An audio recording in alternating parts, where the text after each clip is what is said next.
Di ba 13, 14 na kompre? Pak Adi, Assalamualaikum Pak Adi.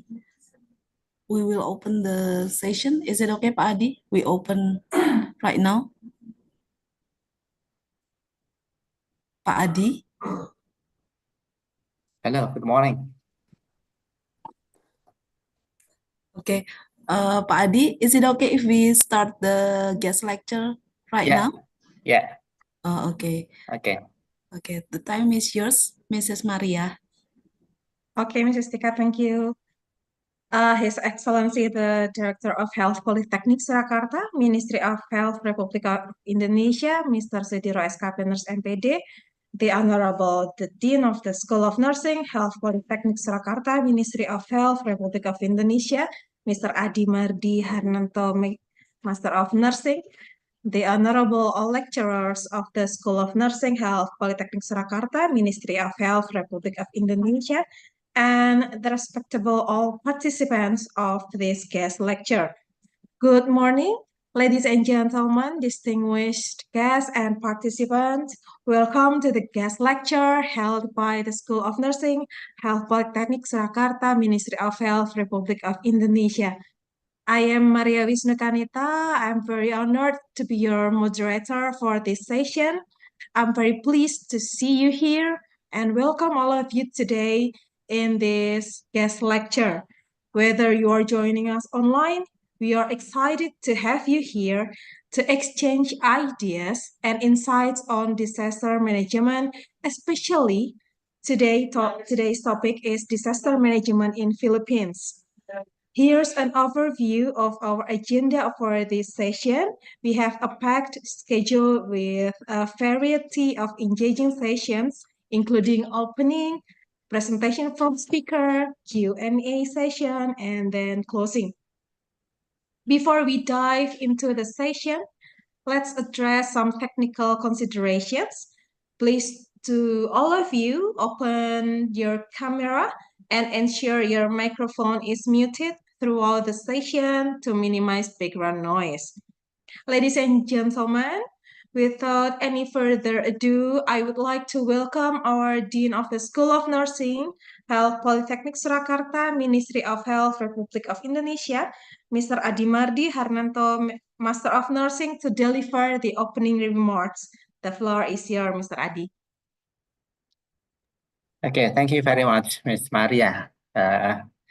Assalamualaikum warahmatullahi wabarakatuh. Salam sejahtera, salam sehat, salam tangguh. The Honorable Dr. John Flores from Saint Bernadetta of Lourdes College, Philippines, as the speaker. Welcome to the School of Nursing, Polytechnic, Polytechnic of Surakarta. The Honorable Ms. Siti Lestari as the head of Bachelor of Applied Science Program and Nurse Profession Program. The Honorable Ms. Sunarsi Rayu as the head of Diploma 3 of Nursing Program. The Honorable Mr. Sunarto as the Secretary of the Nursing School. Our sincere appreciation to all of lecturers, academic staff, and students as the participant of guest lectures in this morning. First of all, let us always express our gratitude toward Allah Subhanahu wa Ta'ala, whose blessing and guidance are always with us, so that we all can be here in good condition and have to attend the international guest lecturing. My name is Adi Mardi Harnanto. It's such an honor for me to speak on behalf of the head of the School of Nursing.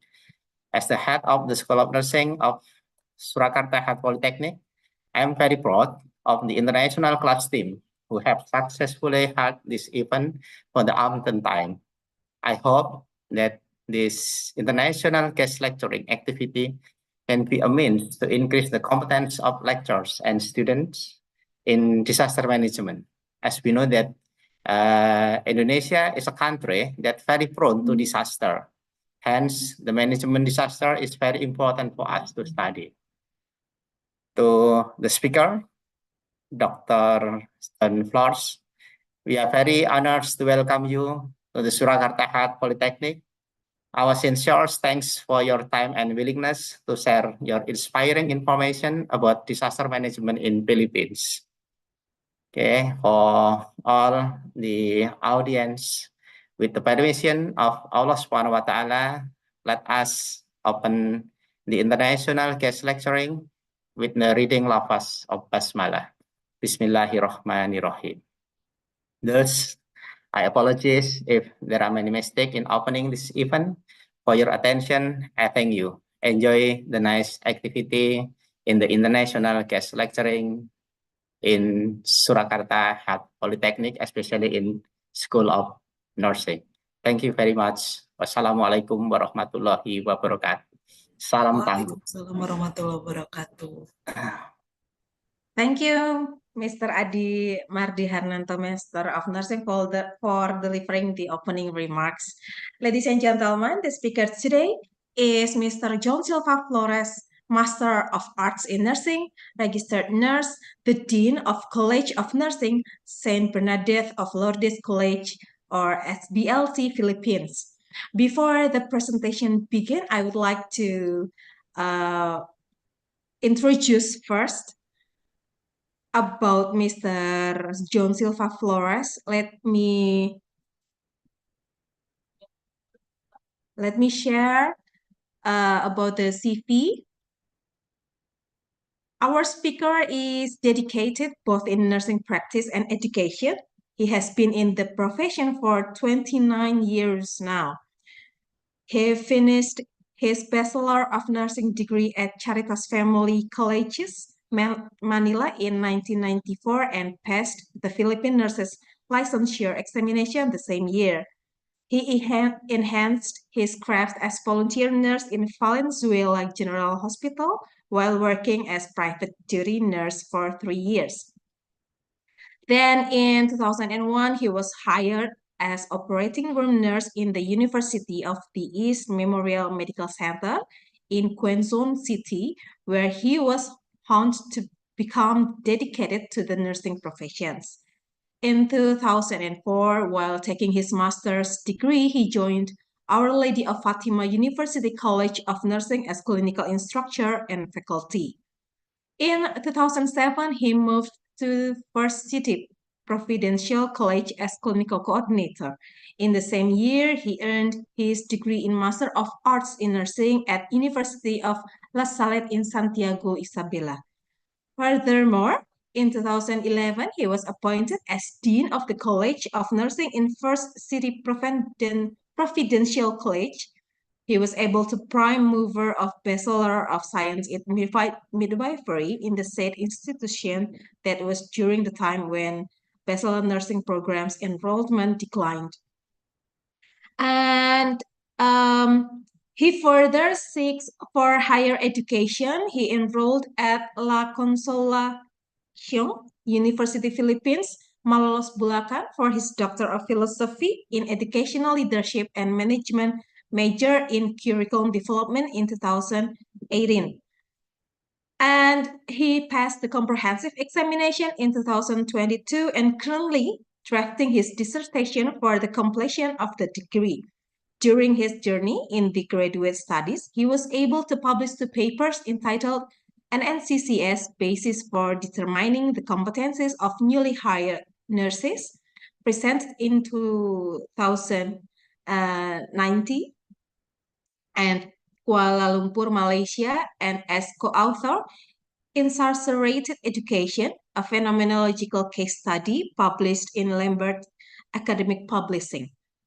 Mr. Flores is also an active member of the Association of Deans of Philippine Colleges of Nursing, or ADPCN, since 2010, and the Philippine Nurses Association since 1994. Currently, he is connected to Saint Bernadette of Lourdes College, SBLC, as the Dean of Higher Education Department and Program Head of the Graduate Studies since 2022. And right now, ladies and gentlemen, before the presentation begins, I would like to give the time to Mr. Flores to present the material for about 90 minutes. Is it okay, Mr.? Okay, now allow me to welcome the speaker, Mr. Flores, to deliver his presentation. Please join me in welcoming Mr. John Silva Flores, Master of Arts in Nursing Registered Nurse, with a round of applause. The floor is yours, Mr. Flores. Selamat pagi. Selamat Selamat pagi, pagi. Mr. Good Flores. morning. Selamat pagi in Indonesian Health Polytechnic of Jakarta. So nice to be back. I mean, I was there in Indonesia a few months ago, and I could consider Indonesia as my second home now. Thank you so much.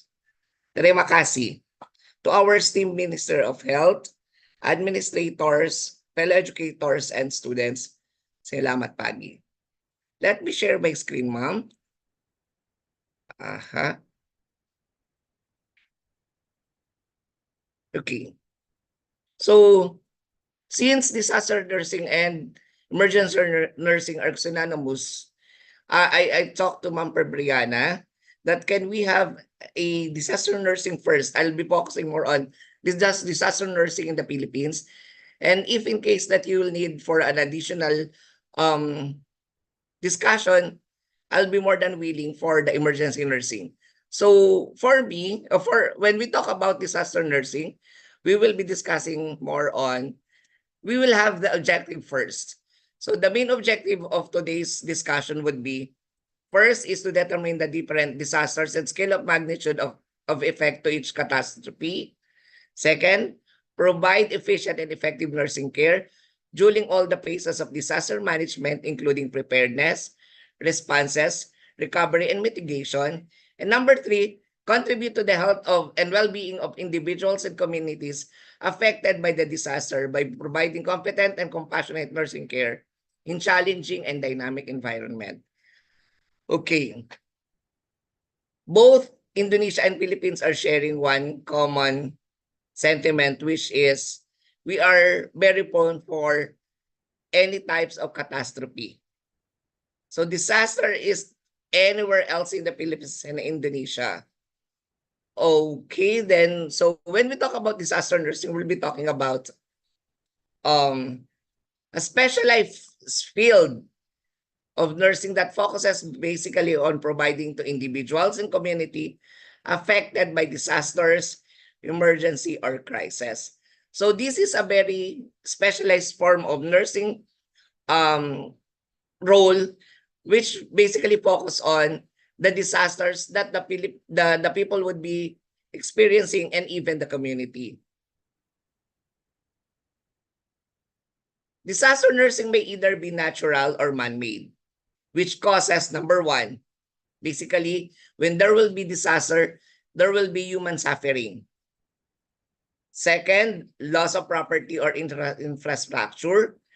And third, creates needs for the victims that cannot be alleviated without outside assistance. So it is necessary. That's the reason why when we hear that one particular place is being devastated by any catastrophe or disaster, people outside that particular area is more than willing to extend their help or assistance.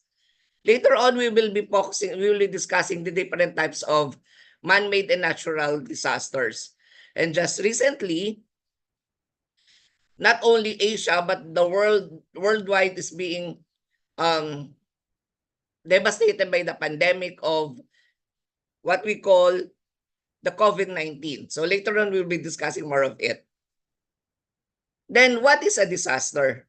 So when we talk about disasters, we will be talking about forces overwhelm the community services, compromise, and outside assistance is required. So any kind of forces, whether it be man-made or natural, we call it a disaster. So what are the stages of disaster response? We have to consider these stages. Why? So that we would know how are we going to prioritize our responses in times of disaster. Number one is non-disaster or inter-disaster stage, meaning there is no threat or potential threat that exists where community planning and preparation is necessary. So we have to be prepared. That's the reason why in the Philippines we have the NDCC or the National National Disaster Risk Reduction, NRDC and NDRMC, National Disaster Risk Reduction Management Council. Okay, so we have to be prepared. Any occurrence of this disaster, we should always be prepared, especially us in the most prone area. We are in the vulnerable area wherein disaster may occur anytime. Next one, we have the pre-disaster stage. There is an impending disaster and warning, mobilization resources of evacuations are being done. So in the Philippines, we are being afflicted by typhoons every year. So the minimum of 20 typhoons every year, and most of them are disastrous and catastrophic at most of the time. So what we're doing now is we have to mobilize the resources and evacuations even before disaster takes in. And the last one is the impact stage. So once the disaster has occurred, so what are we going to do? Initial assessment of disaster and affected community is being done, and last until the threat of destruction has passed. So in some cases, we have to consider that the impact stage would only be surpassed if we were able to prepare our responses and our people as well. So basically, it is very important that your non-disaster or inter-disaster stage is well coordinated. Okay, next. Stages of disaster response. So once disaster takes place, and that's inevitable, so we have to take note of how are we going to respond properly. Number one is the emergency stage or post-impact stage.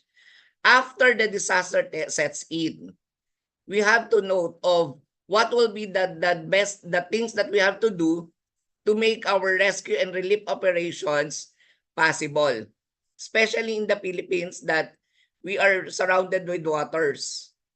Out of the 7,101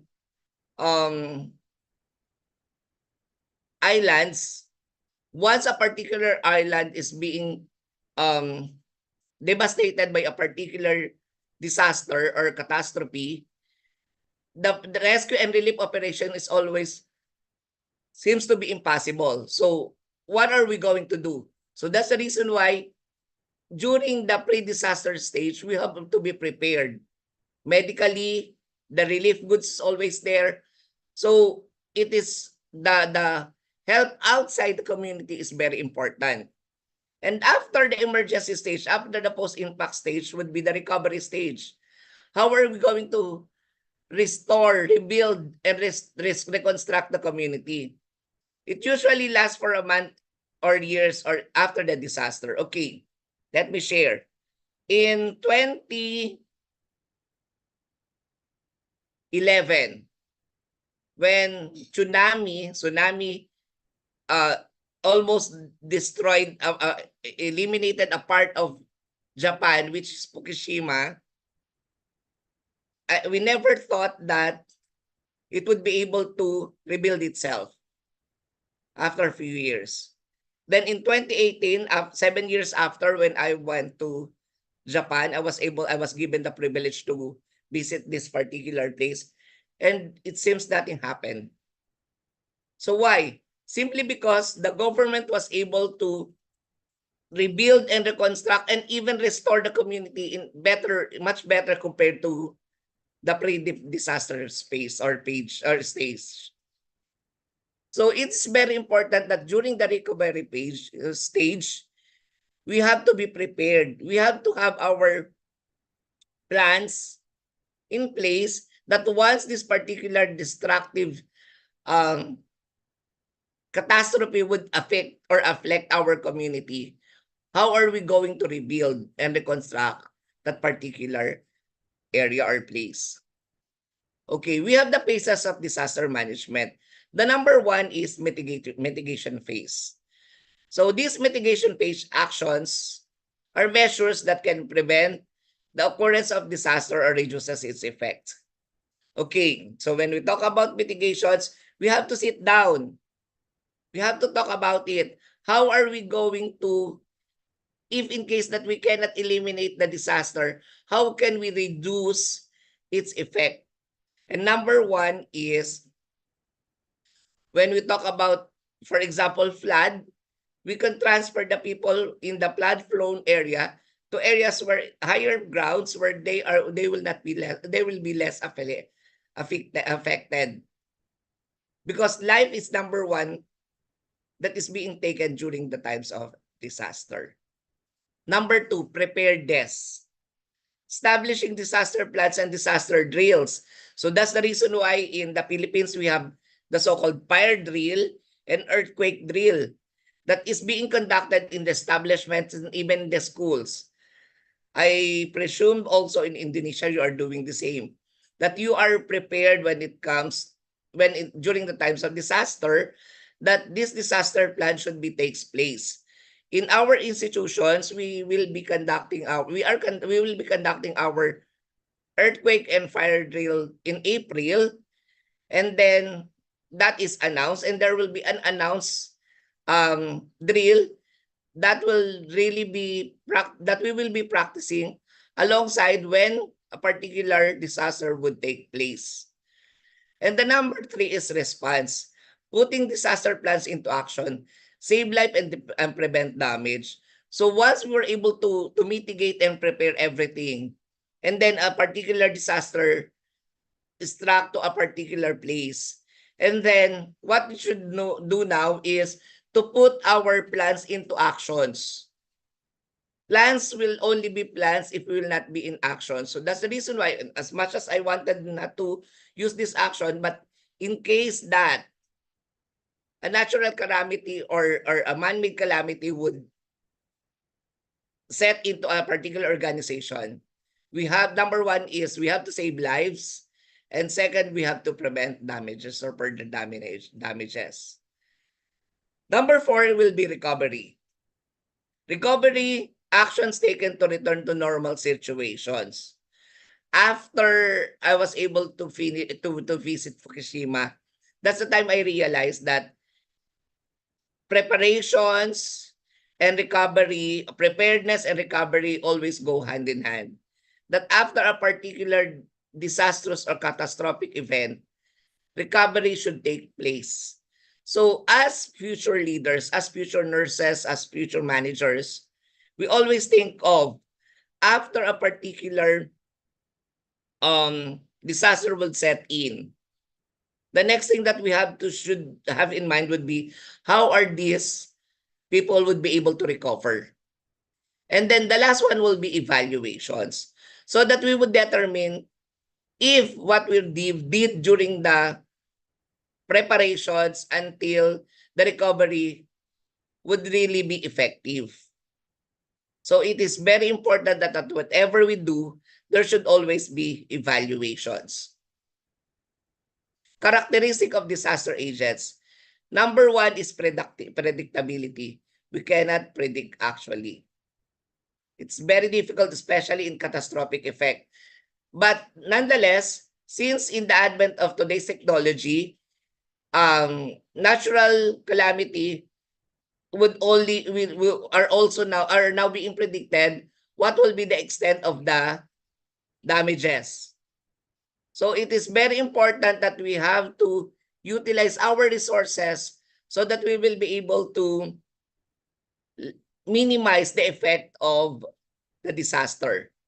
Number two, frequency. Since we are both, Indonesia and Philippines are located in the Ring of Fire, volcanoes and earthquakes is almost happening every day. If it is really, because there are earthquakes that we do not really appreciate much, but it's happening. So what is important is that we have to note that we are in areas that is located, that is prone to have this kind of catastrophe. Okay, for example, In the place where I am located right now, we are very much prepared when we talk about the big one. The government labeled it a big one because it extended from Bulacan down to the southernmost part of the Philippines, of Luzon, which is Batangas and Laguna. So once this big one really takes place, a big effect will happen to the Philippines. So even the metros, even the city will be affected by this big one. So that's the reason why preparations, daily drills, activities for this once this big one would really afflict the Philippines is being done. Controllability and mitigations. So when we talk about controllability, when it is man-made, we can. But if it is natural catastrophe, that is much more impossible. So that's the reason why there will be mitigations.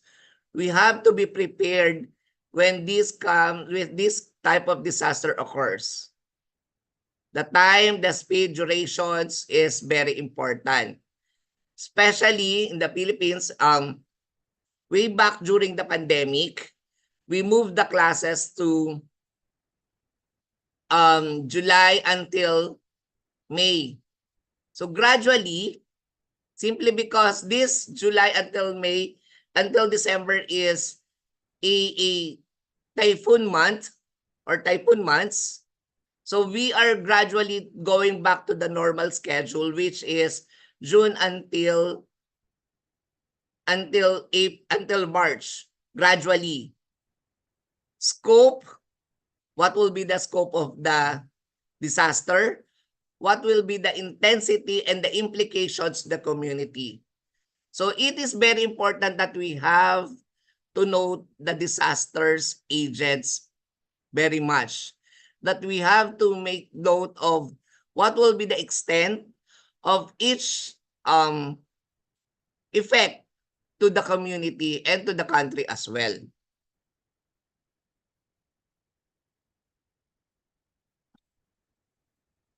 Okay, so we have the types of disasters. We have the natural disaster, and the other one is the man-made disaster. Philippines and Indonesia are sharing common sentiments, which is we are being afflicted with the natural disasters. Earthquakes, typhoon and cyclones, floods, landslides, drought, volcanic eruptions, and even tsunamis. So let's start. In earthquake, since we are in Asia, it is systemically active due to its location of tectonic plate boundaries. Countries like Japan, Indonesia, Nepal, and parts of China regularly experience earthquakes. This can lead to significant destruction of infrastructures and pose threats to human life. So this one is a typical example. We cannot deny that in Asia, we are being visited by earthquakes almost every day. When I was in Japan, I was able to experience, in just one day, I experienced 20 or even more earthquakes. Though it's just mild earthquakes, but once it is, since we are located in a tectonic place or locations, earthquake or big earthquakes might take place. Second will be typhoon. When we talk about earthquake, the most destructive earthquake in the Philippines took place in 1990, which almost erased the Philippines with the map in the world. It causes the eruption of Mount Pinatubo that distracted not only the Philippines but even the neighboring countries in 1991. So the next one is typhoon. So when we talk about typhoon, we'll be talking about countries such as Japan, China, Philippines, Vietnam, and Bangladesh are often affected by powerful typhoons or cyclones. These storms can bring rainfall, strong winds, and storm surge, leading to flooding and extensive damages. In the Philippines, as recorded, in 2009, we have Undoy. In 2013, we have Yolanda. That is the most destructive that affected the Visayas region. That's the reason why this type of natural calamity that leads to flooded the entire area. And this is a typical example that happened way back in 2013 during the Yolanda in Manila, where Manila is almost being erased to the map of the world. Monsoon rains and typhoons contribute to widespread flooding in several Asian countries, including India, Bangladesh, Pakistan, and parts of Southeast Asia. Floods can displace people or populations, damage crops, and disrupt in transportations and infrastructures. So take note, guys, that we are sharing common sentiments. We are part of the area. We are areas wherein our strategic location would always lead us to typhoons, or the worst thing is there will be floods. Next. Are we all familiar with this? This is the tsunami that I'm telling you, that I was able to visit Fukushima. That the water almost filled the entire prefecture of this area in Japan. That took place in 2011. Coastal areas in Asia are vulnerable for tsunamis triggered by undersea earthquakes. The Indian Ocean tsunami of 2004 had devastating impact in several countries bordering the Indian Ocean, including Indonesia, Thailand, Sri Lanka, India, and other countries. So take note, guys, that it's very impossible for us to be, when we talk about preparedness, we are very much prepared, but the occurrence of natural disaster would always be there for us to be very cautious of what are we going to do. And always keep in mind that the disaster that we are facing now will be repeatedly happening in the next few years once we were not able to be prepared. In the Philippines, one of the most common problem is what we call the El Nino or the drought, where all the harvest crops or harvested harvested crops is dying due to droughts. It is happening now in the Philippines, particularly in the northern part of the country. Some regions Asia, particularly Central and South Asia, experience periodic droughts, or what we call prolonged dry spells can lead to water shortage, crop failures, and food insecurity.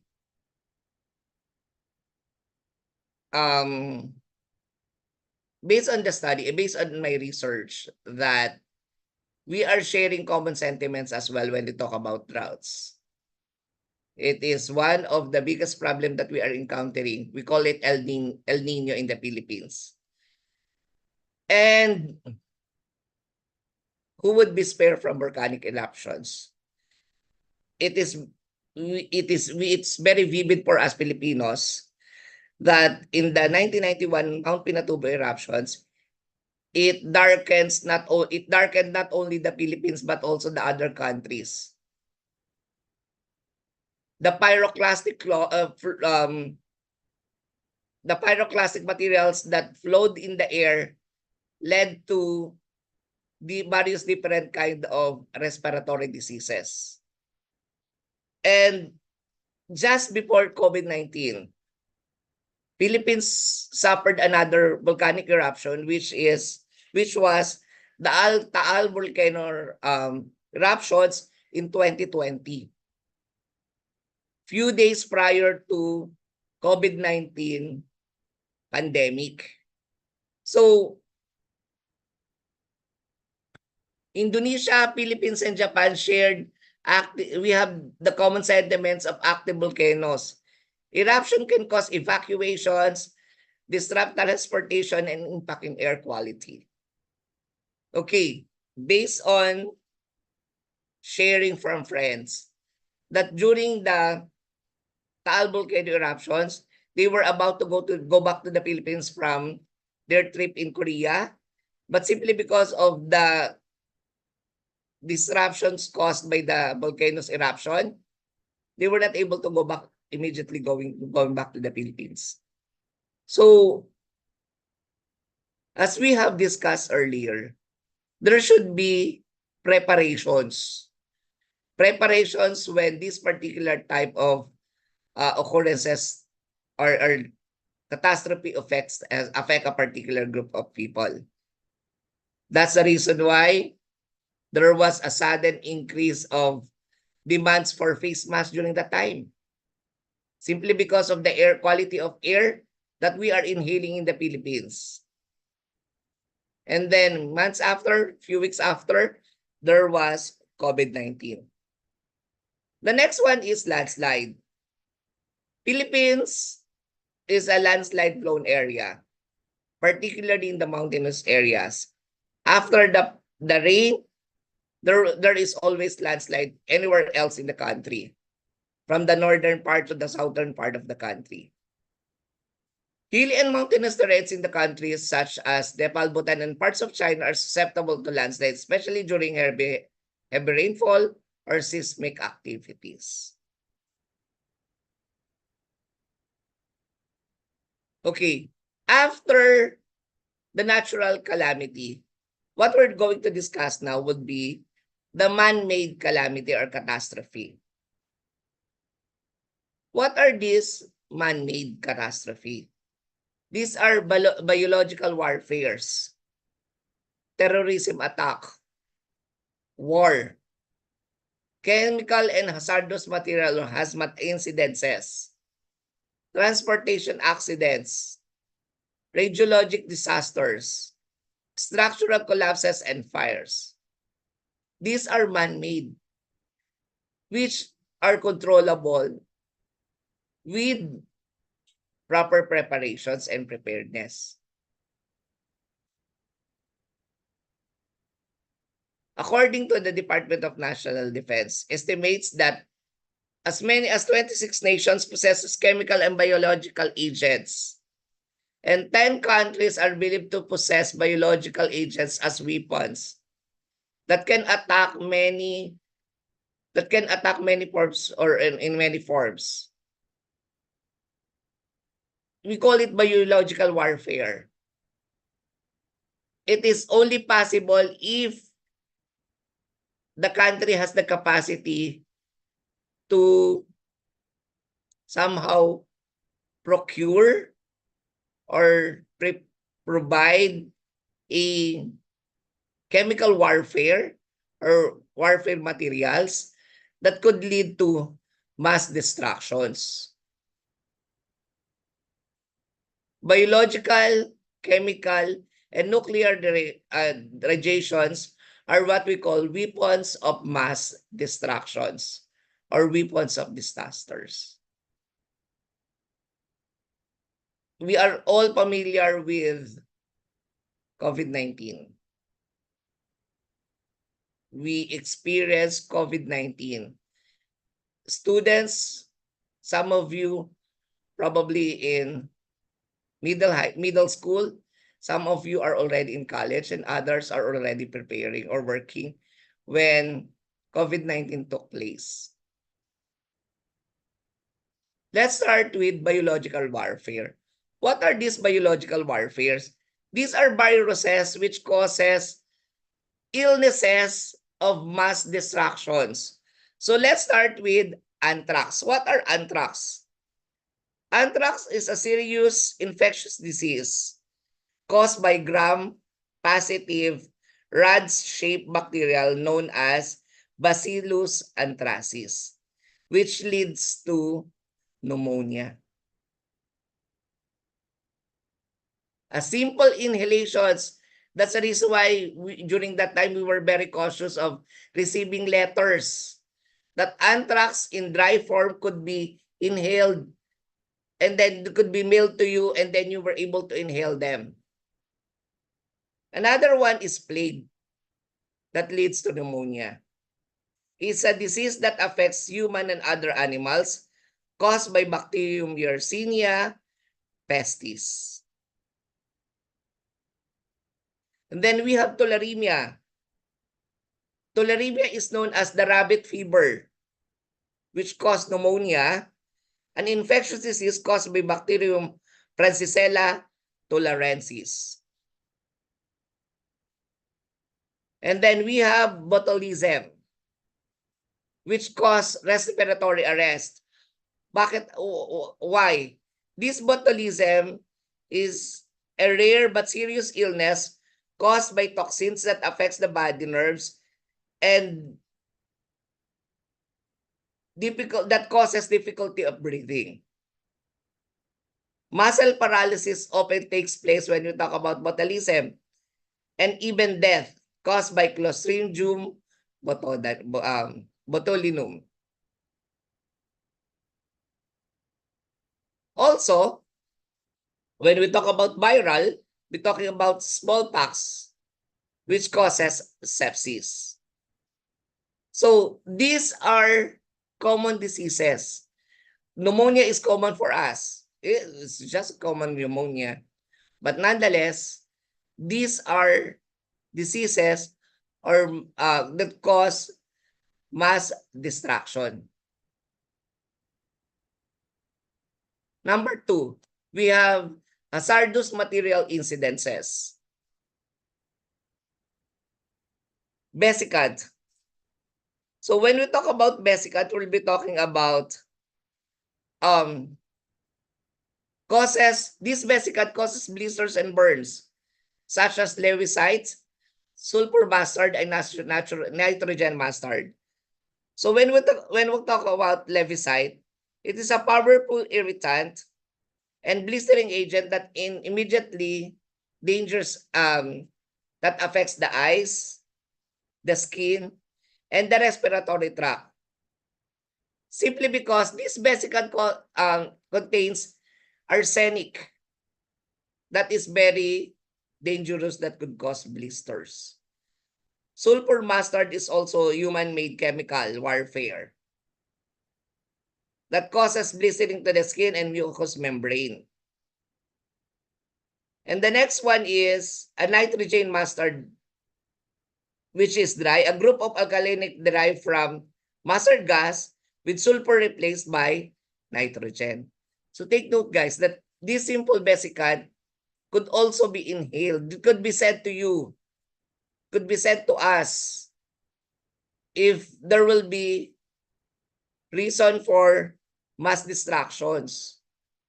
Another one is nerve agents, inhibits cholinesterase. When we talk about cholinesterase inhibitors, its function is to decrease the breakdown of acetylcholine. This acetylcholine is a neurotransmitter that plays a role in the memory, learning, attention, arousal, and into voluntary muscle movement. So that's the reason why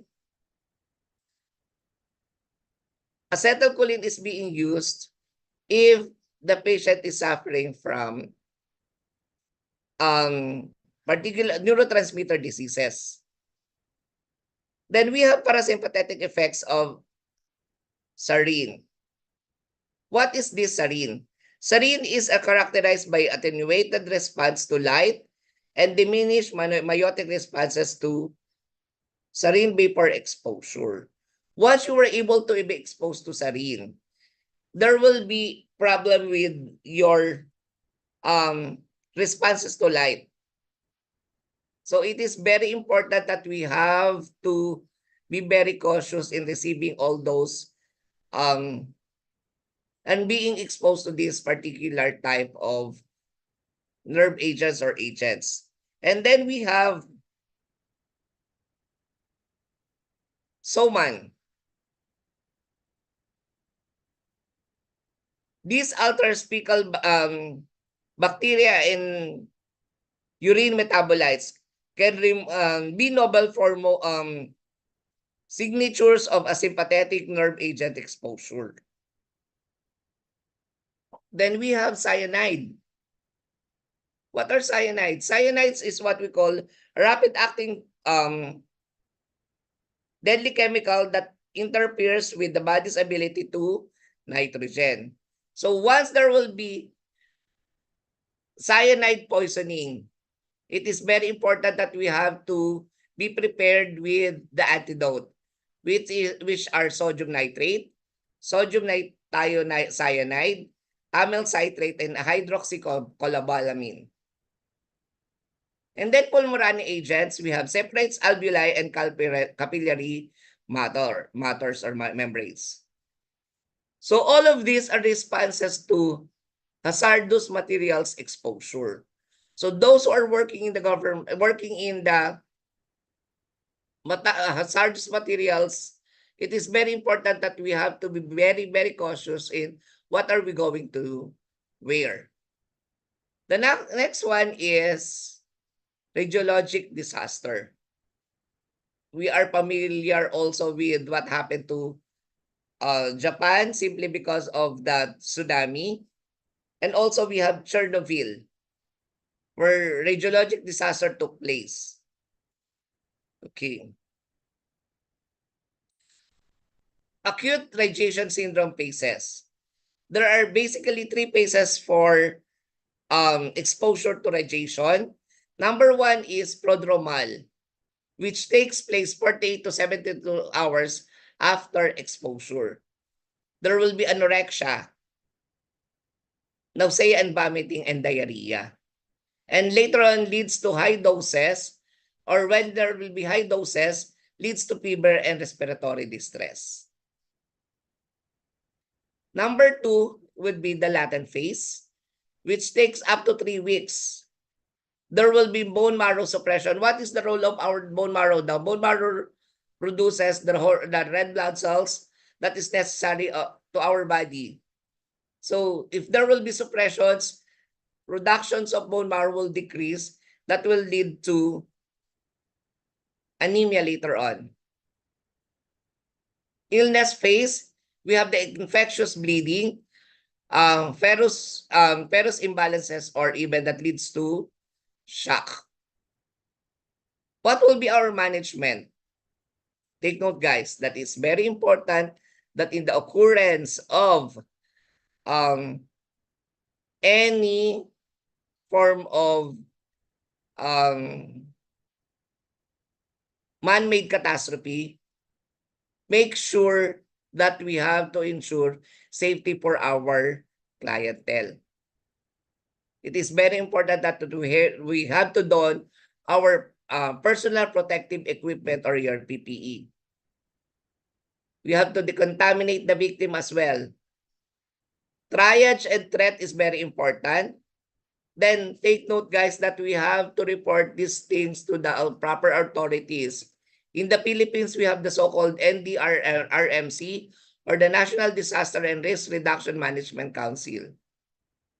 Immediately, when there will be biological, chemical warfare that took place, we have to immediately report it to NDRRMC or the proper authorities or the counterpart to your country.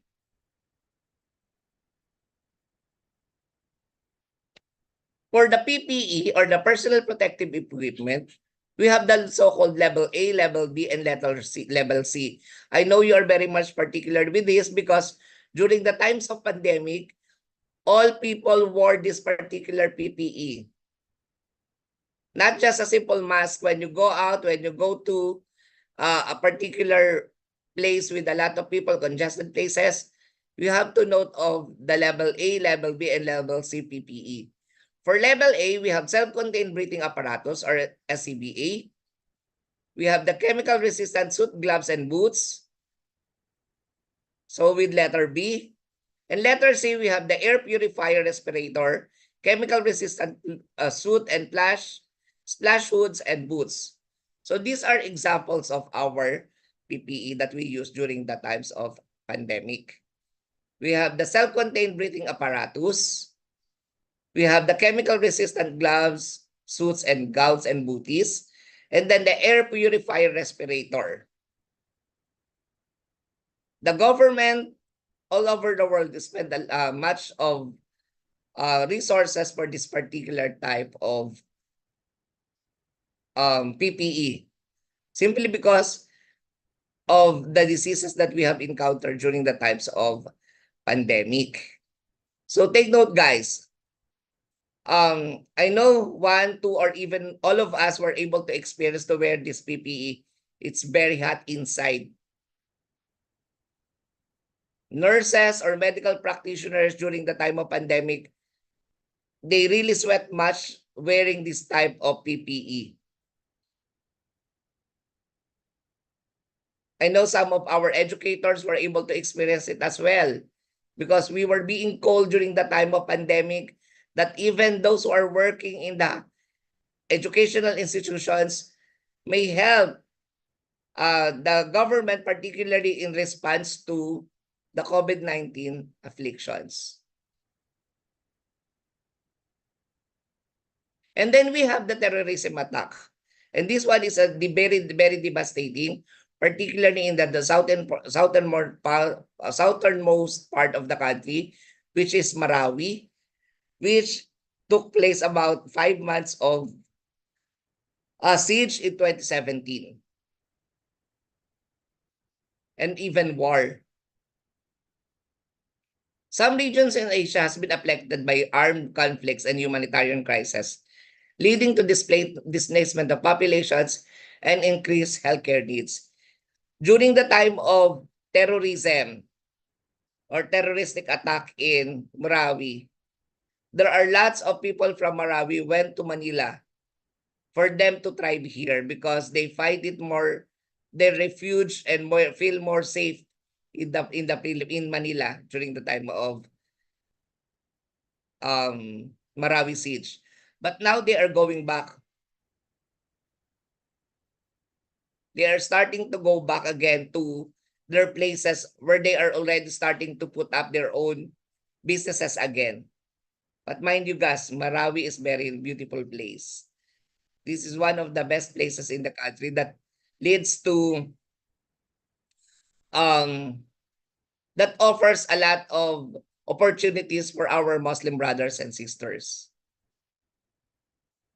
Another one will be the transportation accidents. So this one is a typical example of transportation accidents that happened in the Philippines, where there were about 20 students from one of the school died due to vehicular problem or trouble in the vehicles. Every year, there are more than 1.3 million people died in the road traffic crashes worldwide. Traffic crashes are 8th leading cause of death for people all ages, and the leading cause of death for children and young adults.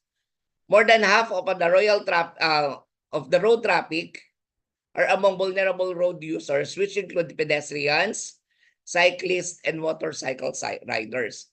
In the Philippines, motorcycle is one of the easiest way to go places. So that's the reason why in the Philippines, 1 for every 5 Filipinos have motorcycles.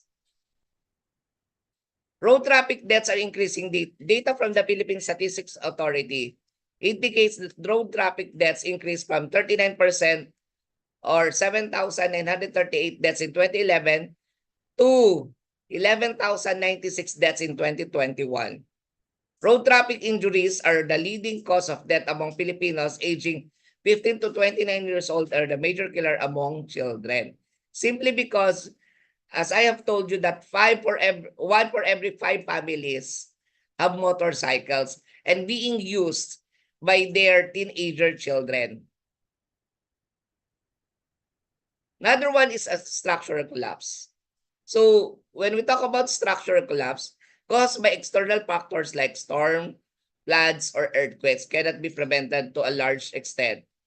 Human negligence is always to be considered as one of the factors that could entirely be avoided. Still, engineers, contractors, and property owners continue to make mistakes that result in serious accidents from time to time. It is very important that we have to, in the Philippines, we try to look at the capacity of the engineers and the contractors in putting up our buildings so that we will be able to avoid this type of problem. Next one will be fires. There are various types of fires that we have to consider. Fires can be caused by various factors, including natural events, human activities, or contribution of both. Number one, we have wildfires. Dry and hot conditions can lead to wildfires, especially in forested areas. These fires can spread rapidly and cause significant damage to ecosystem and property. I know you are also experiencing wildfires in the country, in your country. Just recently, when we go far north, the expressway going to the north is really impossible because of the wildfire that happened within the area. Urban fires. Fires in urban area can be caused by electrical faults, leaks, or other human activities. Crowded and densely populated areas are most susceptible to large-scale fires. In the Philippines, we have a lot of slum areas.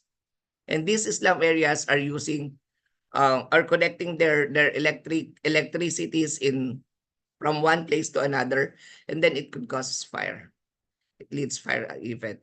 Or there are some areas which do not have electricities and they are using candles that causes fire. And it is not just property that is being lost during the time of fire, more so lives. Agricultural fires. Farmers may use controlled burning for land preparation for clearing fields.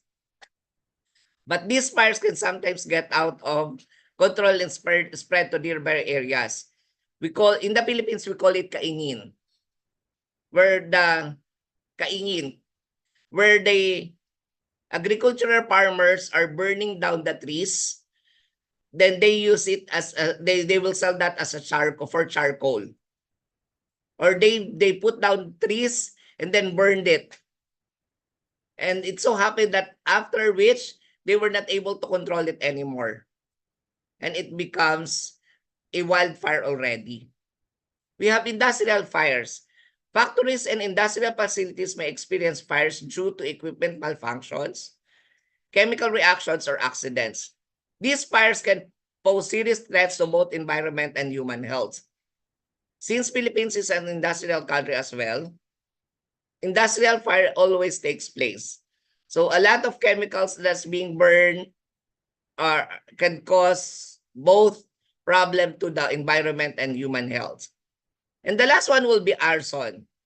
This is intentional. This is something that we have to look at because this has malicious purposes. And it poses criminal charges for a person who did arson.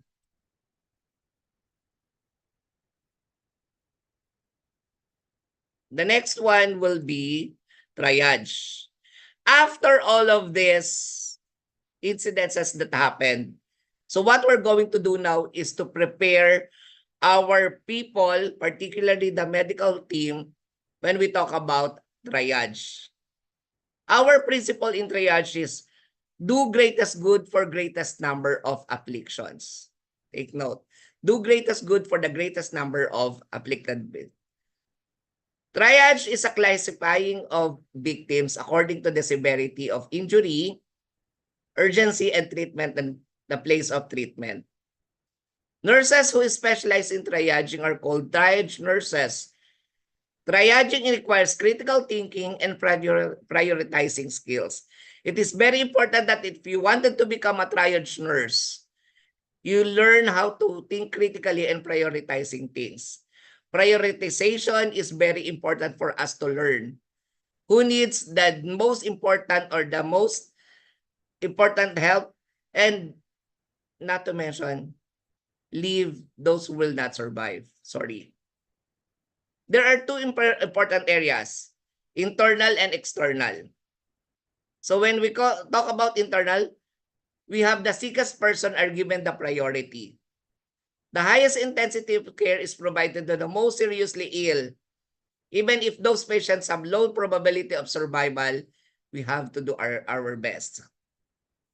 External, wise allocation of limited resources. This is what I'm telling you. Treatment is directed towards the people who have the high chances of survival with the least use of resources or does not require extraordinary resources. It's contradicting, right? In internal, we have to give priority to the person that needed the attention most. But on the second, when talking about external, we're talking about giving chances to those who have the capacity to survive. It's very difficult. It's very difficult for the nurses to decide on this.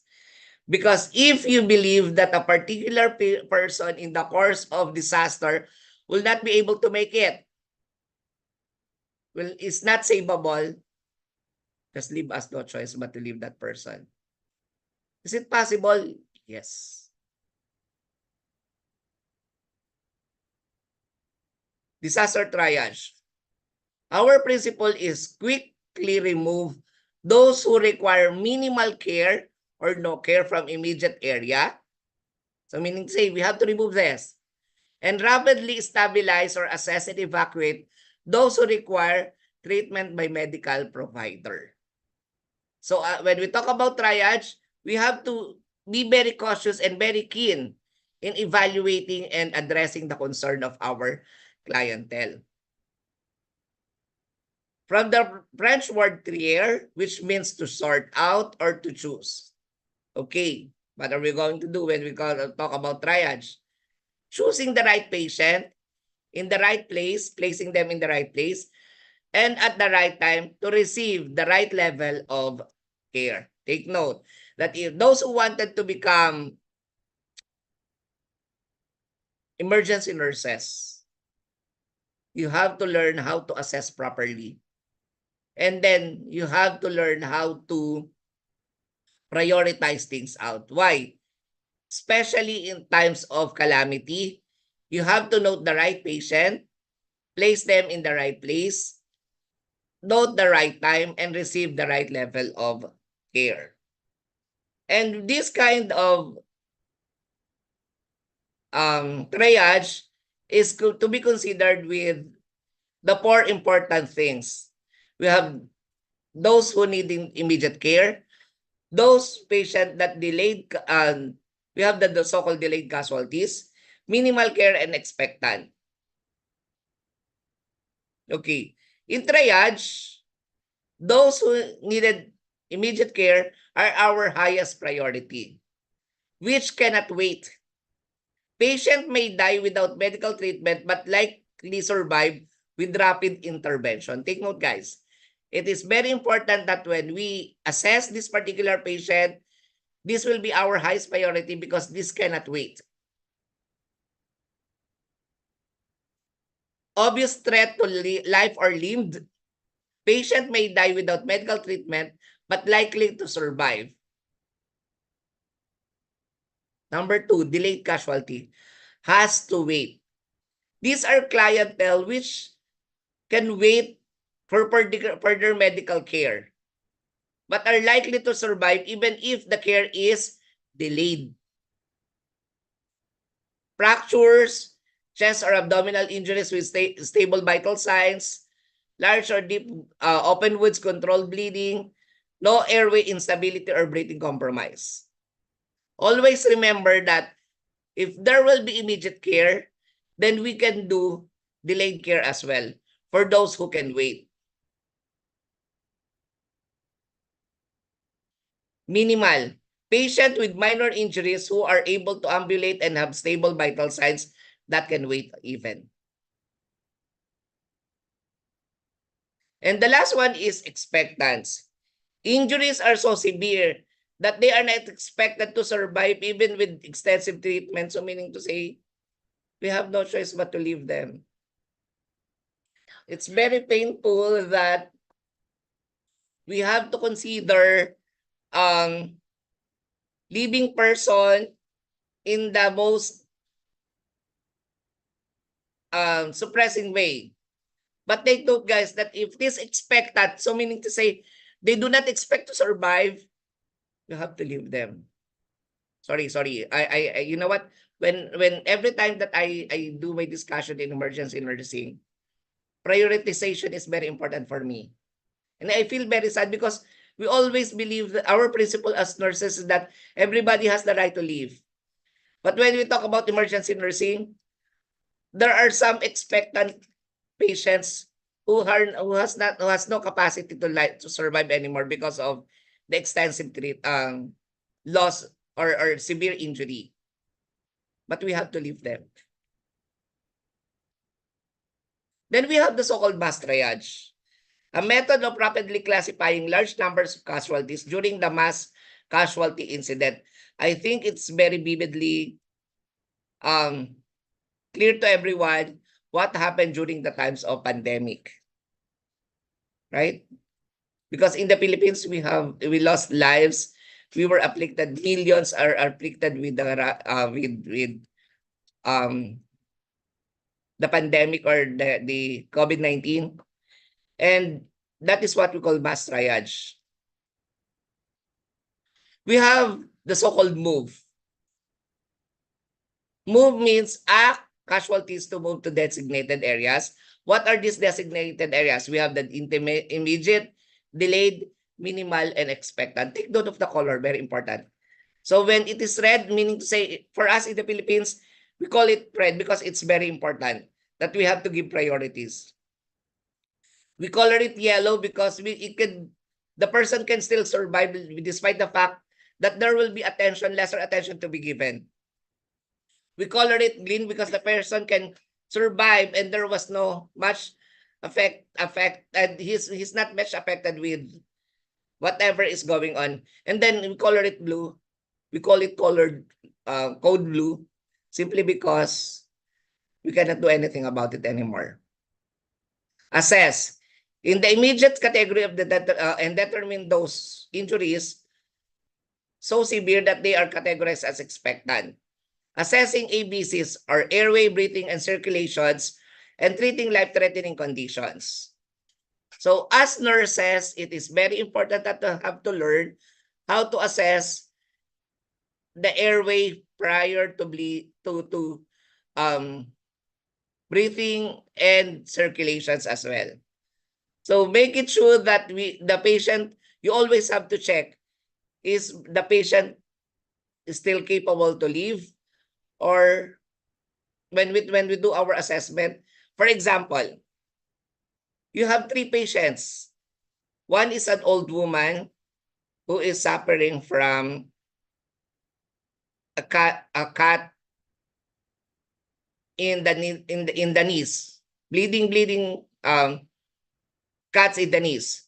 Second is a baby suffering from dyspnea and with a respiratory rate of 4 or 5 or 6, which the normal respiratory rate is for an adult is 12 to 20.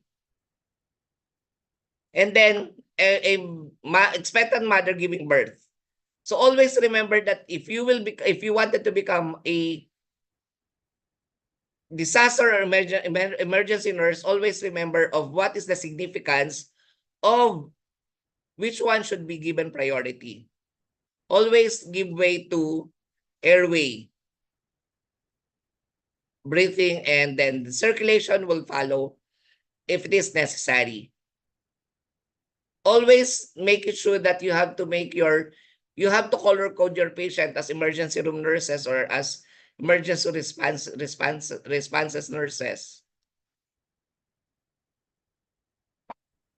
Next, rapid ABC assessment. Open airway, if not, attempt to.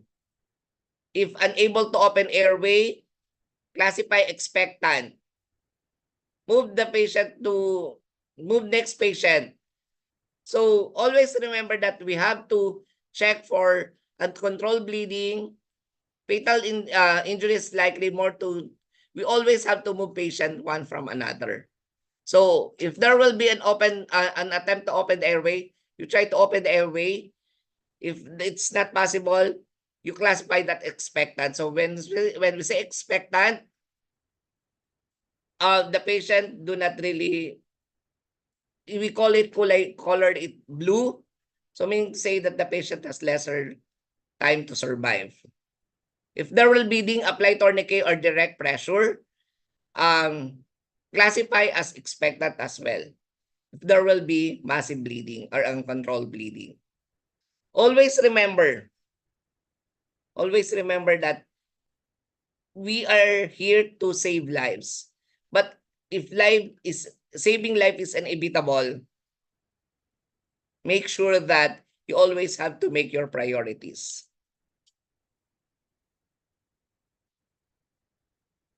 And then we have S, sort. Sort patients in each group to classify them as needed based on injuries. And S, another S, which is send patients evacuated to hospitals or other treatment facilities. So referral is very important for you to learn as emergency room nurses. If it is not possible, if the hospital cannot really address the concern of the patient, we have to, after giving them first aid, we have to refer the patient to another hospital. Okay?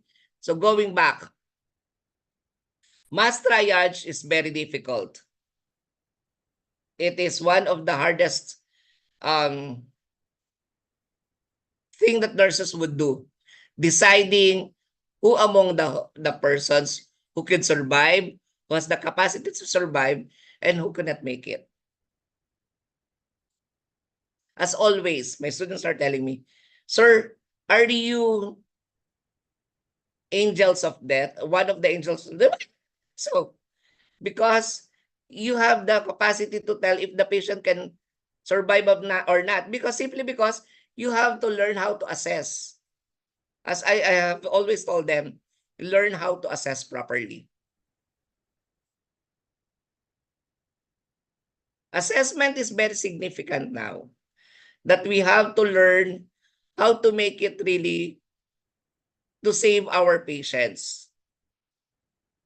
When we talk about emergency disaster nursing, we always have to remember that wherever we go, incidences of disaster is always present, whether it be man-made or naturally made by the nature or nature-made calamities or distractions. Okay, so in most institutions now that we are affiliated with, we are exposing our students to the emergency room. We call it emergency room nursing. So that they are already prepared once they go out, once they will be assigned in other places outside the hospital. So preparedness, when we talk about emergency nursing, is very urgent, very important. As we have discussed earlier, there should be mitigations, preparations, and then later on, reconstructions or recovery after any calamity. I know one time when I was able to see that there was a time where Indonesia has also been afflicted with tsunami. And with the government preparations, government plans of recovery, we're able to make it. So it is very important. Nurses will not only be there for medical purposes, but also it is our responsibility to help the government when it comes to recovery. It is very vital. It's always been a part of our dictums here in the country that student nurses or nurses after any calamity, we have to also to help our client or the people in the community to be able to recover from the devastations of the calamity that they have experienced. With that, I would like to thank everyone for these invitations. Thank you so much for these invitations. I really enjoy a lot of discussing this. And if there will be any questions, I'm more than willing to address questions. Terima kasih. Thank you, Mr. Flores, for the informative and interesting presentation about disaster nursing in Philippines. Let's give a pause for Mr. Flores. Yeah. Right now we will go to the discussion session. For the first session of this discussion session, if you have any question, you can raise your hand virtually, or you can write down in the chat features in this Zoom meeting. Okay, I will open for 3 questions first. First, from Cindy, is there any question? Yes, The yes. second one from Valentina. One question again. Is there any question? Not yet? Okay. For Cindy, you can say the question. Okay, thank you so much for the opportunity. And let me introduce myself first. So my name is Cindy and I'm from 484 class. Before that, I really want to say sorry because I can open camera because I'm not using hijab right now.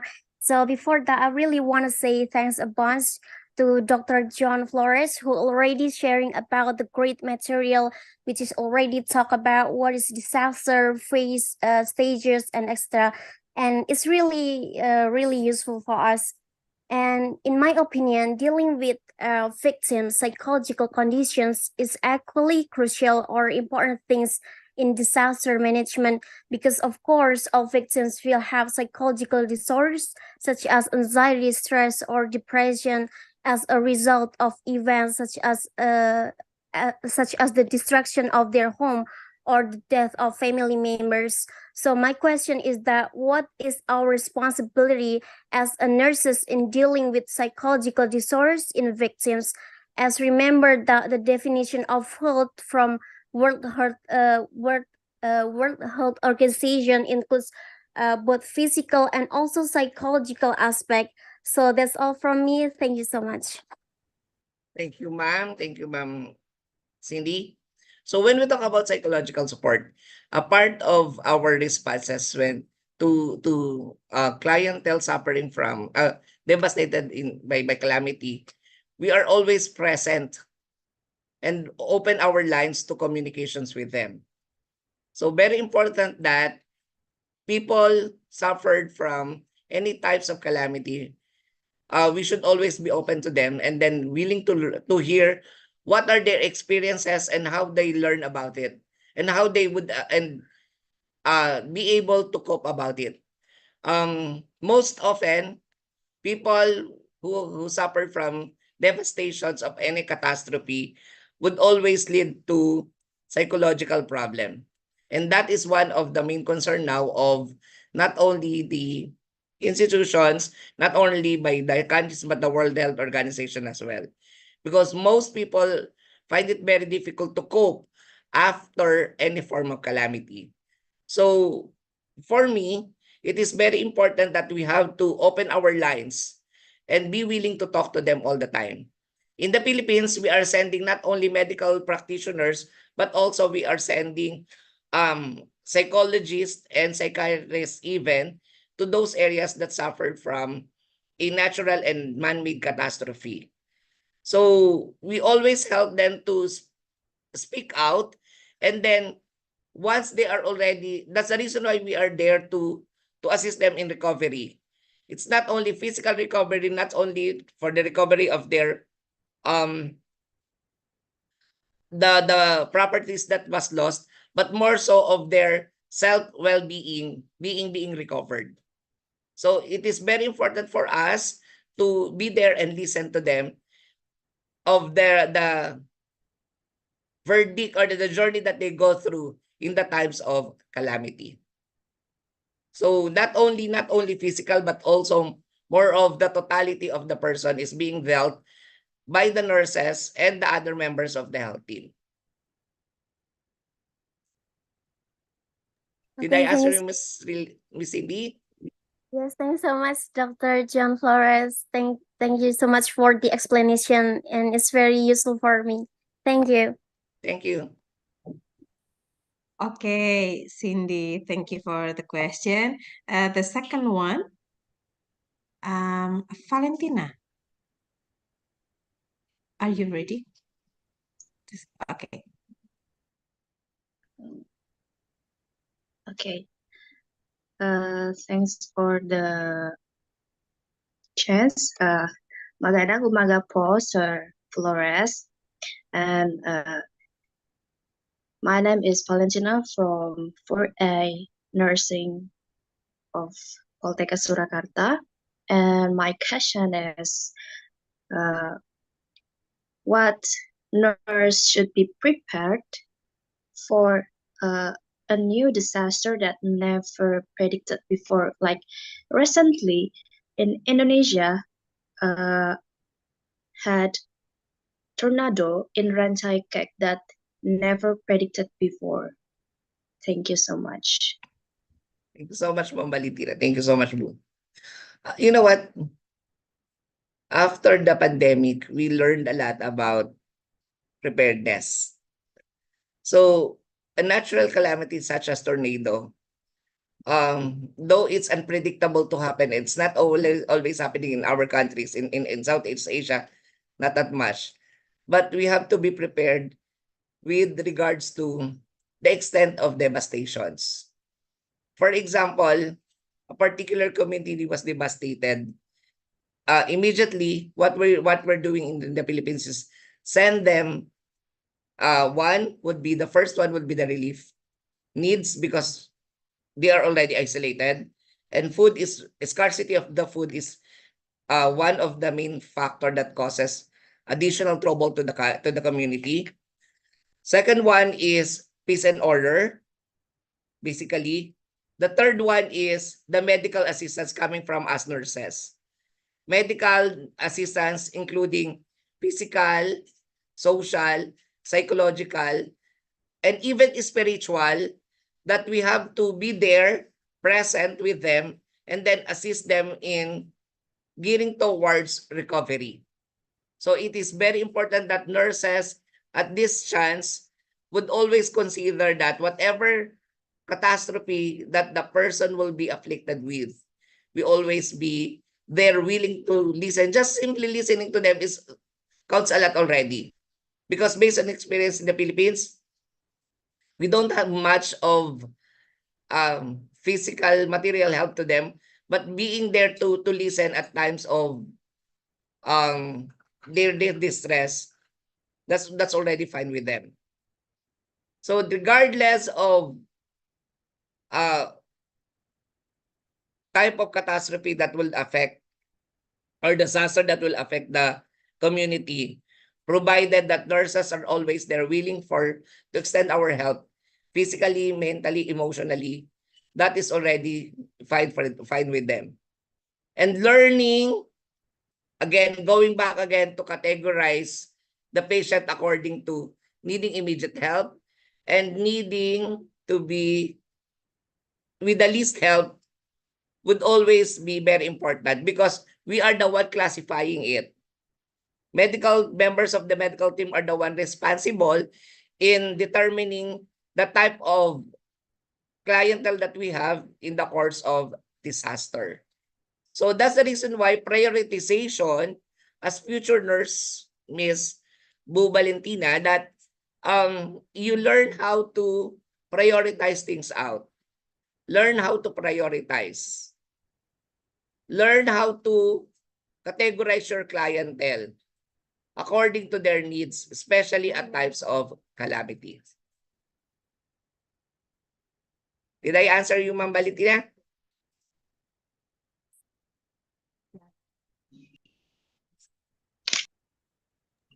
So, Terima kasih. Okay, Valentina, is there any question or is it clear? Miss Valentina? Clear? Okay, it's clear. Yeah, Mr. Flores, actually, right now, we have many disaster happen in Indonesia, floods, and last month we have the tornado that we will never expect it to be happen in Indonesia, and there's so many, what's that? Uh, like a typhoon, yeah, it's like that, and heavy rain. So right now, actually, we this material is very useful for us right now that we have uh, considered to know what should we do. Okay, and that's for the information for Yes, you. ma'am. Uh, Actually, even in the Philippines, we are suffering from a lot of catastrophes now. After the floods, we have droughts. We have a lot of farmers clamoring for help because their agricultural products are already dying because of droughts. So all of these things, it is very important that we in the medical field will not only be helping with regards to the medical health of the patient, but more so to their well-being. So the farmers even are clamoring, so we have to be there listening to their problems, and then as community builders, we could consider ourselves as community builders. We are always there, and then we could also help them by addressing their concern and bringing their concern to the to the authorities that we could help them with regards to their problem. It is very difficult. I know it's very difficult that we are sharing common sentiments with regards to how are we going to help the people in the community. yes, that's true. Because we already know what should we do, and we have to take part to take the responsibility to help the community. Yes, ma'am. That's really true. Yeah. Okay. We will wait the another question. Is there Yes, any ma'am. question from you, all of the participants that joined today?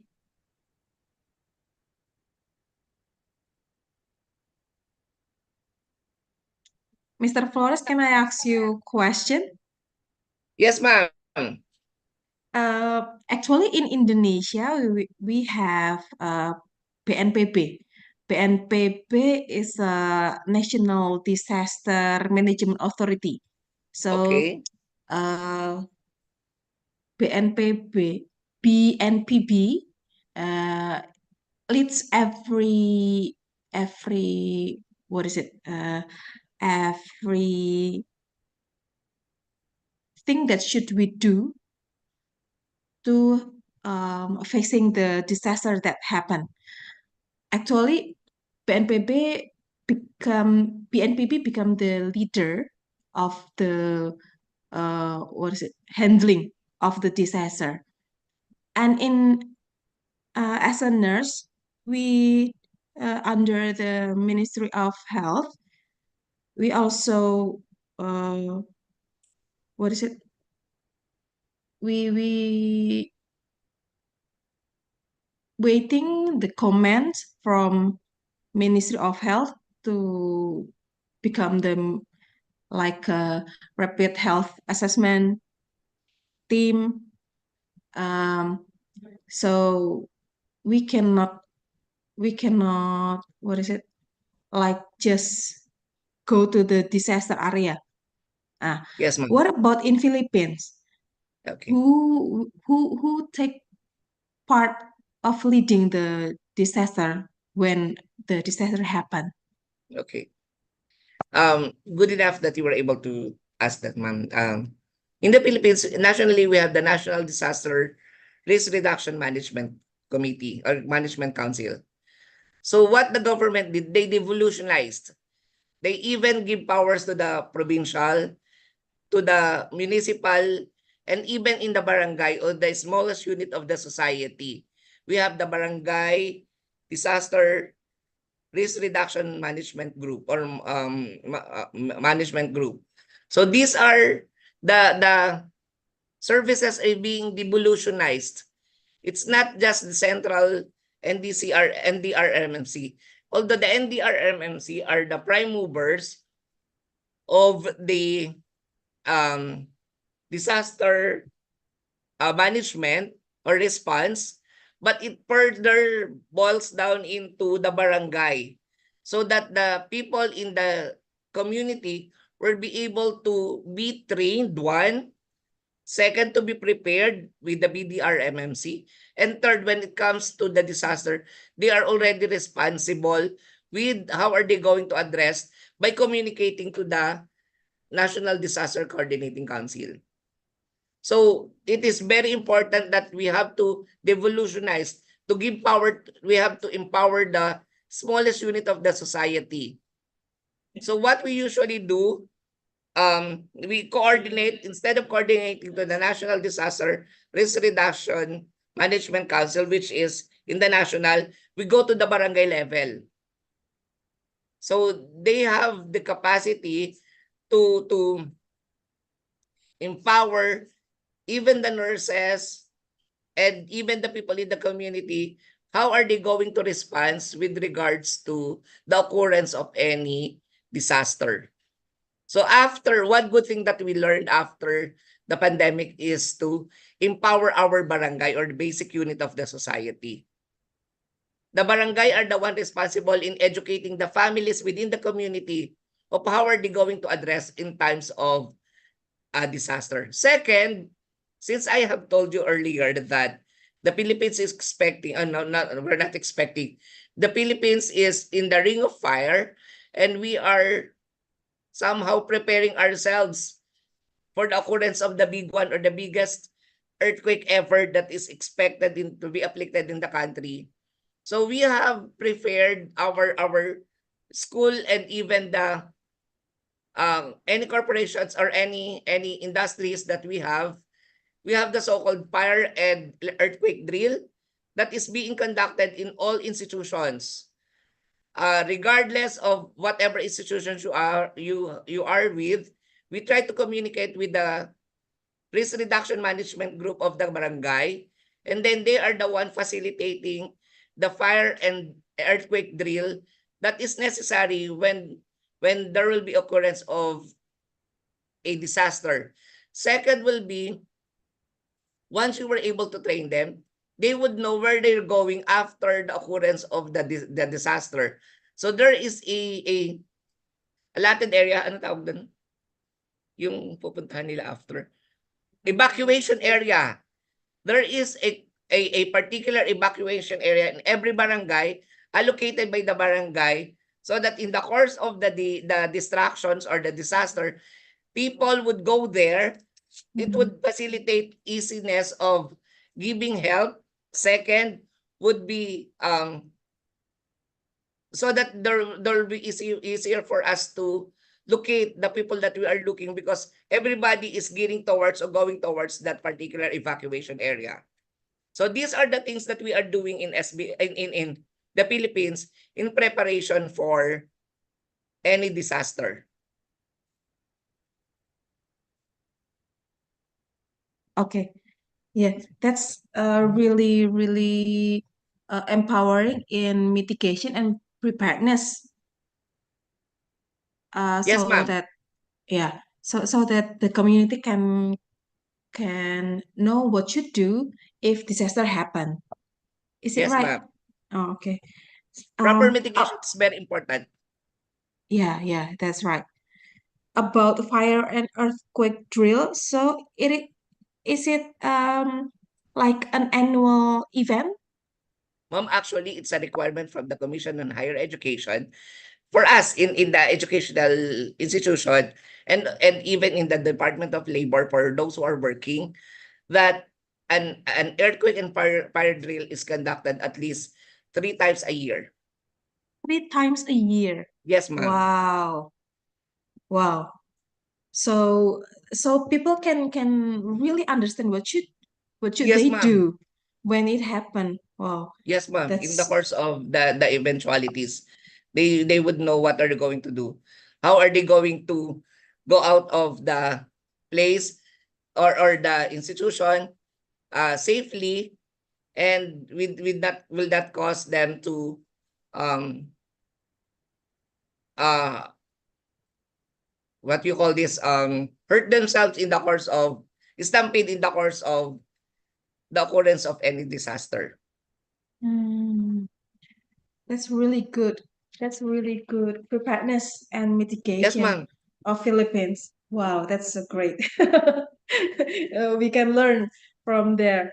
Actually, we still have not as a nationally program. We still not have a drill like that. You could initiate it in your institution as well. You could talk to your to the administrators that in the course of in the course of occurrence of any disaster, preparation is very important. So that's the reason why in the Philippines we are always having this kind of drill. We call it announced and unannounced. So that when announced, the students would know that there will be drill for this particular day. If it is unannounced, when they hear when the preparation is there and they hear that the bell rings, so what they're going to do? So Mm, there meaning there is an emergency going on, and then they will be going out safely, going to the evacuation area. yeah. Actually, in our institution, we already held that drill too. In here, we already held the fire drill Yes, and ma'am. earthquake drill, but in like uh, in the people at the community still not complete yet. Uh, Ma'am, yeah, we could educate them. We could start from the adapted community of your school. yeah, If you have yes, adapted community, you can do that. You can teach yes, them and educate them because once we already started, that will ignite it. That will go places already. It will yes. expand. Yes, that's true. Yeah, that's true. Thanks for the explanation for my question, Mr. Flores. Thank you, ma'am. Is there any question from the participant that in this event? Ma'am, I have here from Miss Angela. Oh yeah, from Miss Based on my Angela. I would like to inquire about the triage system used in disaster management. Based on my knowledge, the system commonly thought in Indonesia is the START, simple triage and rapid treatment system, where the triage prioritized are green, red, yellow, and black. However, from previous explanation I have heard from Mr. John in the Philippines, the triage system used is red, yellow, green, and then black, blue. Yeah. okay. Could you provide further clarification on this difference? Ma'am, it's the same. It so happened that in our country, we try to make priorities based on the colors. It's the same in your country. It so happened that we have different colors, but it's the same. We have to start with the most important with people needing immediate help and going back to the and the last would be the person who do not have the capacity to survive. It's the same. The color will be depending on the country. So that is the color for us in the Philippines. Red red, yellow, green, and black. So that's how we classify our patients. It's the same in your country. If your country has your own classifications, that will be depending on the country, ma'am. Miss Angela, is there any other question? Magkaiba daw tayo ng classifications. Is it Oo. clear? What happens if certain individuals have less desire to lessen the effects of natural disasters due to the idea that certain natural disasters as tsunamis, volcanic are fate that we cannot prevent? Thank you. Okay. Ma'am, we have the natural occurrences. These are natural calamities which we cannot really avoid that will happen. It is inevitable. It's made by nature. So what we're going to do now, Ma'am Adelia, is to be prepared. Prepare the people and prepare ourselves that in the occurrence of any problem or any natural disaster, such as tsunamis, volcanic eruptions, and tornadoes, we have to be prepared on how are we going to respond and what will be the best responses we can give. Thank you, ma'am. Okay, Adelia, Miss Adelia. Is it clear?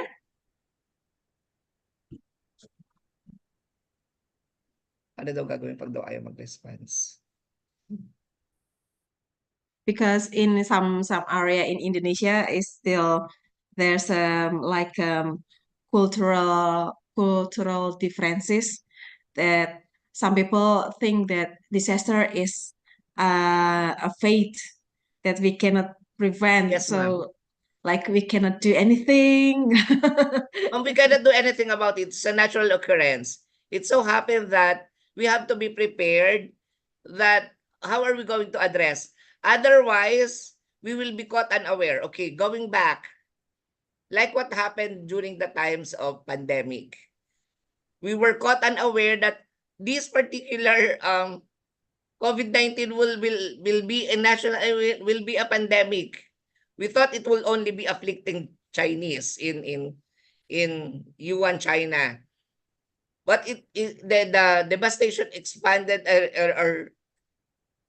or went out of its way and it became pandemic.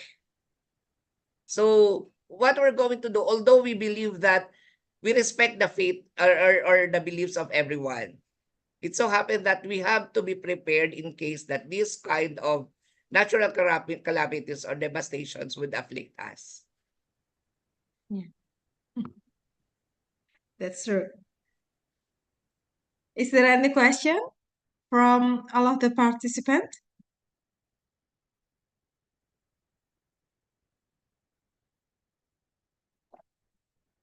We will still have time if you have any ideas that we can discuss in here.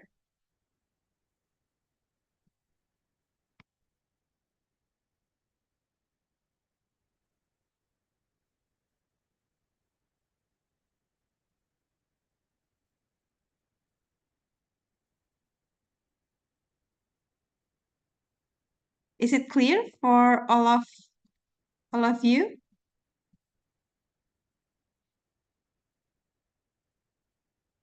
Sudah jelas semua? Apakah masih ada yang mau bertanya?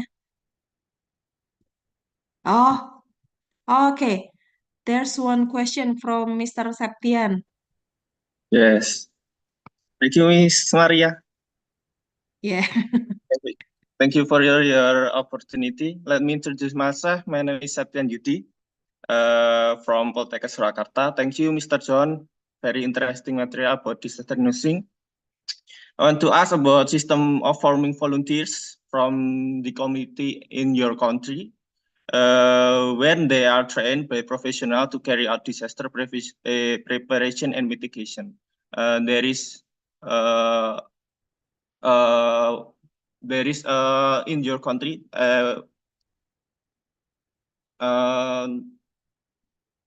have there is have volunteers or from community partner, Qualifications. then how about the training?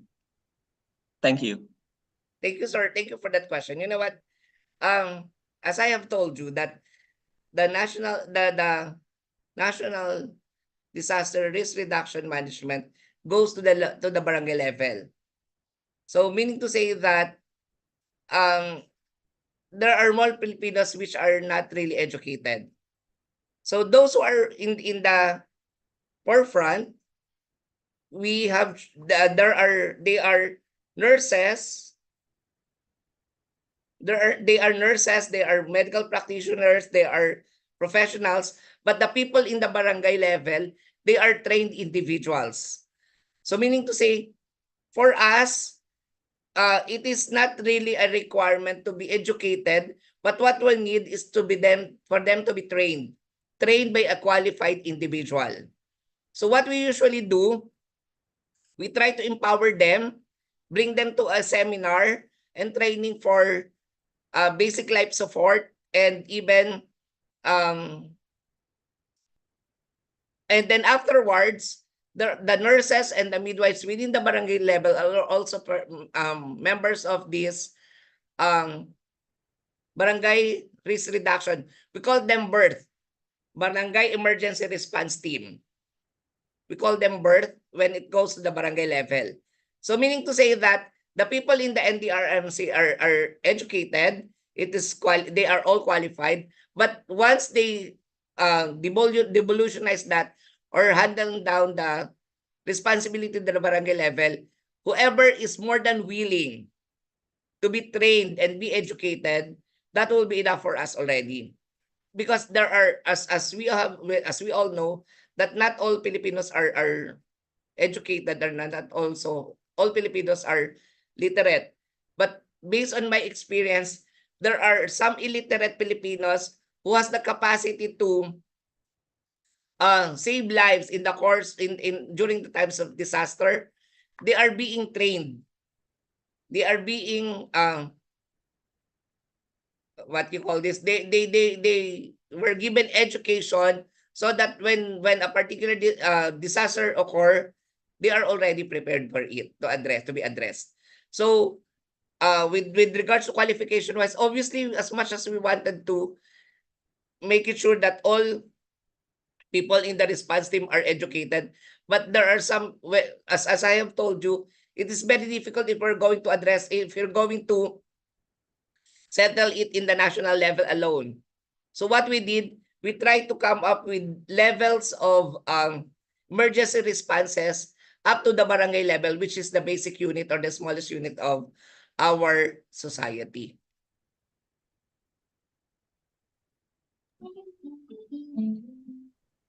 Yes, sir. Yes, thank you, Mr. John. Thank you so much. Thank you so much, pa. I want to ask the continue if they're trained in the community have trained by professional, can they also provide first aid Yes, and sir. on the abilities? Yes, sir. We have the so-called occupational safety training for the barangay level, and even nurses are teaching them how to do the first aid, and even cardiac support. We are teaching them how to do the cardiac support.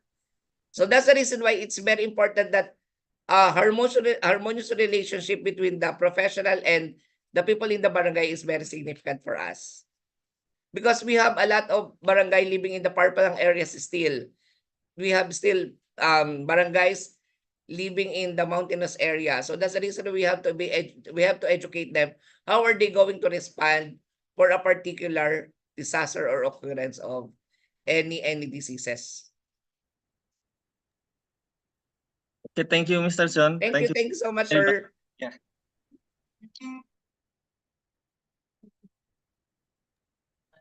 Okay. Continuing the question from Mr. Septian, Mr. Flores. The qualified individual, like you said before, is a nurse from institution or from clinical setting? Whatever it is, ma'am, provided that you have the Oh. training. There is a training for us nurses to prior to be exposed to become an emergency disaster reduction management nurse. So we have the training even. Aside from the training that we had in our school, we also have training outside that is being mandated by the government prior to become a disaster management response team member. Okay, so there's the nurse that become the member of that organization, the reduction disaster team that give the education from the barangay level and educate the community. Yes, ma'am. Oh, okay. But for example, in our institution as educational institution, since most of us are trained members of the medical team, so we could during the times that the students are in the community for their duties, we conducted seminars even for them. How are they going to respond in times of emergency? But the barangay itself, they have their own staff, whether it be professional or non-professionals, they have their own staff. We call them barangay emergency response team, barangay emergency response team that is responsible in giving in helping the people in need in times of crisis. Yeah. Okay. Yeah, that's whole explanation about the great system that have been held in Philippines. Yes, Yeah. ma'am. Thank you for the explanation, Mr. Flores. Okay, ladies and gentlemen, is there any question? Another question that you will ask?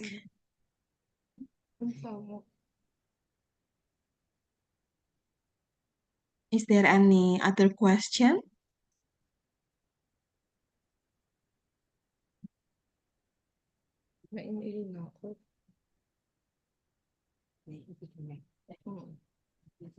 If not, we will continue to the next session in closing. Yes, ma'am. Because we already had it's there's no question in this session, and we will move to the next session that is closing. But before we close this guest lecture, excuse me, Mr. Flores, that Mrs. Febriana already said that the next event after this is being rescheduled because there's a meeting with Ministry of Health. Yes, ma'am. I know. Okay. Yes, ma'am. Oh, okay. Yes. Okay, ladies and gentlemen, we finally come to the end part of this guest lecture. As we conclude each session, I will provide a brief summary of the key takeaways and insights shared. The Philippines and Indonesia have similar disaster characteristic, natural-made and human-made disaster. We have to know what kind of disaster that will prone to happen in our area. Preparation and control ability have to be done well to facing the disaster. Stage of disaster response have to be well organized with mitigation, preparedness, response, recovery, and evaluation so that we can minimize losses due to disaster in community. And as a student have to know what area that will take part in facing the disaster. It is our responsibility to help government and people in our community to facing the disaster. Okay, as we wrap up today's session, I want to express my gratitude to our speaker, Mr. Flores, for making this guest lecture a success. I'd like to once again thank everyone for their contribution and participation. We hope we will meet again in the next occasion, in the next chance, and will another great event. We hope you live with valuable insights and connection that will benefit to the community. And please give applause for our speaker, Mr. Flores. You can give the reaction for Mr. Flores. Thank you, Mr. Flores, for giving us the great explanation about disaster nursing in the Philippines. And I'm so sorry if there anything that not good for me to be your moderator in the station. And until we meet again, goodbye and take care. Thank you, Mr. Flores. Thank you for all of you in here. I close this session. Thank you.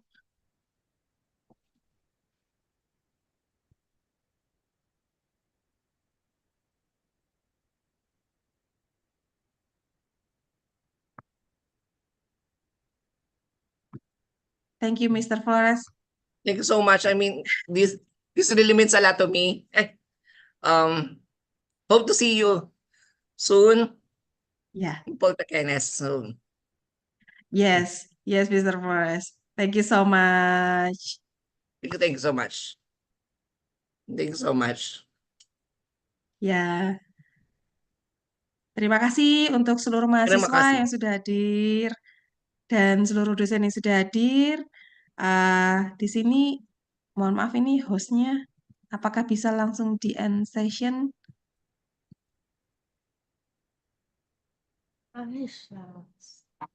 Ya.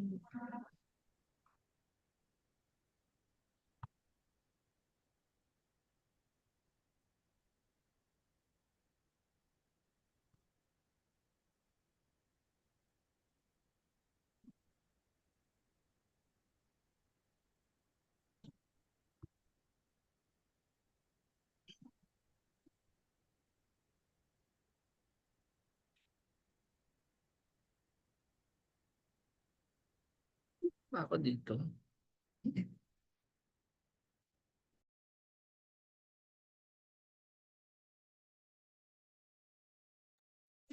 Bu Tika, apa bisa minta tolong bisa langsung di end-kan saja? Karena saya tidak bisa meng-end meeting ini, Bu Tika.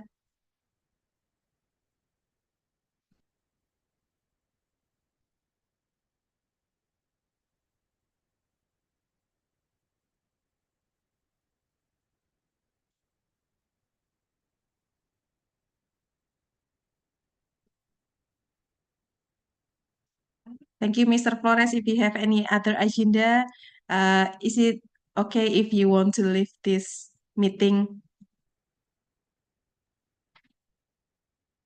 Thank you for all of the lecturer that joined in this guest lecture and all of the students.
Bagi Bapak Ibu dan juga seluruh mahasiswa, terima kasih sudah berperan aktif dalam guest lecture pada hari ini. Jika mau meninggalkan ruang Zoom meeting, dipersilakan. Mohon maaf karena saya tidak bisa meng-end all ini end meeting.